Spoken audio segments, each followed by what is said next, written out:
നൽകിയത്. സപ്ലൈകോയുടെ പേരിൽ 7 കോടി രൂപയുടെ തട്ടിപ്പ് നടത്തിയ മുൻ അസിസ്റ്റന്റ് മാനേജർ സതീഷ് ചന്ദ്രൻ തൊഴിൽ തട്ടിപ്പ് കേസിലും പ്രതിയാണ്.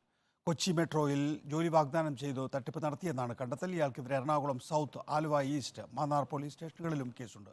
ആശുപത്രിയിലുള്ള പ്രതിയെ ഡിസ്ചാർജ് ചെയ്ത ശേഷം കസ്റ്റഡിയിൽ വാങ്ങും. അർജുൻ മട്ടന്നൂർ വിശദാംശങ്ങളുമായി. അർജുൻ, എന്തൊക്കെയാണ് കൂട്ടിച്ചേർക്കാനുള്ളത്?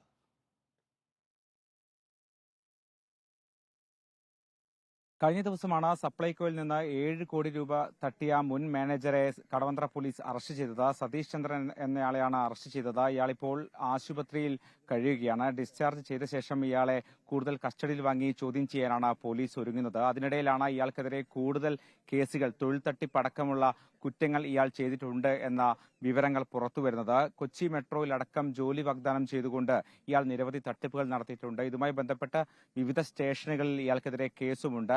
ഈ കേസുകളിലെ തുടർ നടപടികളും ഇനി ഉണ്ടാകുമെന്നാണ് മനസ്സിലാക്കുന്നത്. ഇത് നേരത്തെ സപ്ലൈകോയിൽ ഈ വ്യാജ പർച്ചേസ് ഓർഡർ ഉണ്ടാക്കിയും GST നമ്പർ ദുരുപയോഗം ചെയ്തും കൊണ്ടാണ് ഇയാൾ തട്ടിപ്പ് നടത്തിയത്. കഴിഞ്ഞ ഒരു വർഷത്തിനിടെ, അതായത് 2023 ജനുവരി മുതൽ നവംബർ വരെയുള്ള കാലയളവിനുള്ളിലാണ് ഇയാൾ ഇത്തരത്തിൽ തട്ടിപ്പ് നടത്തിയത്. വിവിധ ഉത്തരേന്ത്യയിലെ വിവിധ കമ്പനികളിൽ നിന്ന് ഇത്തരത്തിൽ വ്യാജ പർച്ചേസ് ഓർഡർ നൽകിക്കൊണ്ട് ഇയാൾ സാധനങ്ങൾ ഇറക്കുമതി ചെയ്യുകയും അത് മറിച്ചുവിറ്റ് പണമുണ്ടാക്കുകയും ചെയ്യുകയുമായിരുന്നു.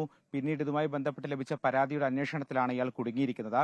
സതീഷ് ചന്ദ്രനെ ഉടൻ തന്നെ കസ്റ്റഡിയിൽ വാങ്ങി ചോദ്യം ചെയ്യാൻ ഒരുങ്ങുകയാണ് പോലീസ്. അർജുൻ മട്ടന്നൂരാണ് വിശദാംശങ്ങൾ നൽകിയത്.